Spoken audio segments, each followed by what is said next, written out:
Мындан туура 2 жыл мурда 2020-жылдын күз мезгилинен тарта Кыргызстандын тарыхында өнүгүүгө бет алган жаңы мезгил башталды. Бишкектеги 2 күнгө ылайыкташкан элдик курултай Садыр Жапаров президент болуп келгенден кийин кылынган иштерди баяндаган видео тасма менен башталды. Анда көп иштер жакшы жакка чечилип жатканы, эң мыкты иштер 2 жыл ичинде аткарылганы баяндалды. 2 жылдын ичиндеги саясий, социалдык, экономикалык, маданий бурулуштар биздин турмушубузда көзгө көрүнөрлүк, сезирлерлик өзгөрүүлөрдүн болушун шарттай алды. Сөзгө чыккан президент Садыр Жапаров 2 жылдык отчетун берип, андагы көзгө басар максаттарынын бири катары электр энергиясындагы көз карандысыздыкка жетүү жана кыргыз-тажик чегарасын тез арада чечүү демилгесин айтты. Ал эми Кемпир-Абад боюнча эки тараптуу келишимге каршы чыккандарды өз кызыкчылыгын көздөгөн деп айыптап сынга алды. Бул көйгөйдүн чындап бир жаңсыл болуп чечилишине каршы болуп, Кемпир-Абадты бетке кармап, маалыматтарды, фактыларды, чындыкты бурмалап,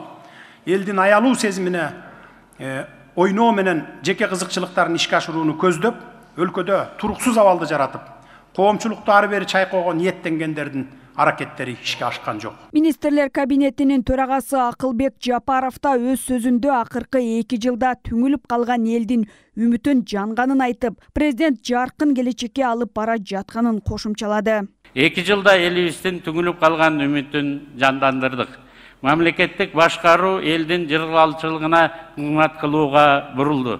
Садыр Нуркожоевичтин командасы профессионалдуу, сабырдуу, акыл эс менен иштеп жатат деп ишендире алам. Жыргал жашоону сүрөттөгөн Жапаровдордун сөзүнөн кийин Ош облусунан делегат болуп шайланып барган экс-депутат Жылдыз Жолдошова сөзгө чыгып, азыркы бийликтин саясаты туңгуйукка алып бара жатканын айтты. Кайра президенттик парламенттик башкарууга өтүү керектигин айткан Жолдошова Садыр Жапаровго кайрылып, коррупция менен күрөшүүдө депутаттарды коркутпай, өзүнүн командасынан баштоону сунуштады. Бизге президенттик башкаруу болбойт экен. Башынан кандай кыйынчылык өтсө дагы, кимиси болбосун президенттик тактага жеткенде монстрга айланат экен. Ошон үчүн биздин өлкөдө президенттик парламенттик башкарууга өтүшүбүз зарыл. Жолдошованын бул сөзү жыйында отургандарды удургутканы менен көйгөй айткан бир эле ал эмес экен. Делегаттар биринин артынан бири чыгып, аймактагы маселелерди көтөрүштү. Чегара, жайыт, мектеп, бала бакча, медицина, жолго байланыштуу бир канча көйгөйлөр айтылды. Анда мигранттардын атынан келген делегат Кыргызстандын Орусиядагы элчисин иштен алууну сунуштады. Биздин элчи эжебиз бар, урматтуу президент. Ошол жерде элчи эл менен эмес деп көп айтып келди. Кече жогорку кеңеште каралат деп атты эле, элчинин маселеси баткен көйгөйү чыгып калып каралбады. Өзүнүн элдерине башка чет мамлекеттик коопсуздук кызматкерлерге берип аткан мындай элчи иштегенге акысы жок деп ойлойм. Өткөндө 1-2 маселени айтсак, бизди арызданып 3-4 адамды тияктан бизди тартып кетишип атат. Азыркы күндө бизге детсад да керек эмес, мектеп да керек эмес. Үй да керек эмес, мал да керек эмес, жан да керек эмес. Бала чакабыздын гана эмесин ойлоп калганбыз. Анткени 2-3 сааттын ичинде бардыгы күйүп кеткен. Кээ бир жарандарыбыз бир сыйра кийим менен калган. Азыр бизге тынчтык керек. Билемин.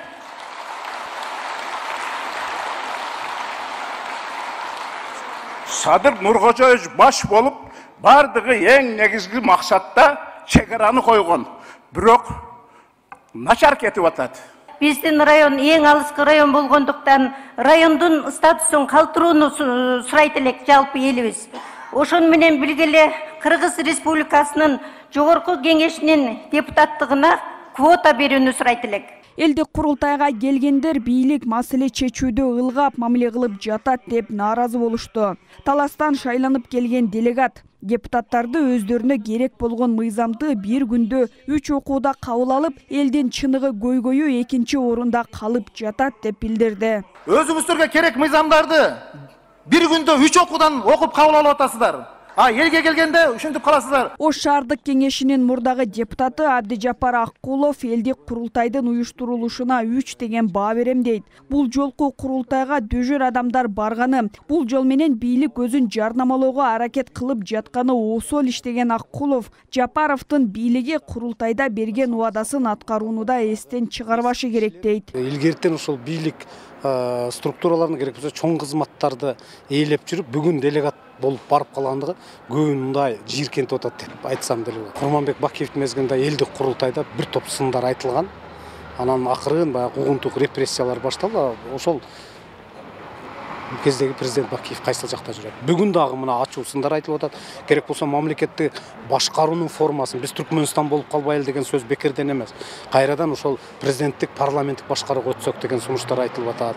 Анан кийин мына саясий куугунтуктарды токтотуу боюнча негизсиз болгон эми жарандарды бизди өлкөдөн кууп салуу дагы бул туура эмес экен деген мына бүтүндөй коомчулук ал эле эмес бизге бүт дүйнөнүн көзү мындай тик карап турат да. Бул жактан эгерде ошол курултайда элдин сунушу менен мен айтат элем ошол саясий куугунтуктарды токтоткон бир чечим жасаса бул чоң бурулуш болмок. Элдик курултай эртең 26 ноябрда дагы уланат. Бул күнү президенттин отчетун кабыл алаары айтылууда. Бирок активист укук коргоочулар бир күндө өлкө башчысынын отчетун кантип анализдеп кабыл алып берет деп сынга алышууда. Зыягүл Болот кызы, Асилбек Турдалиев, Бейтарап.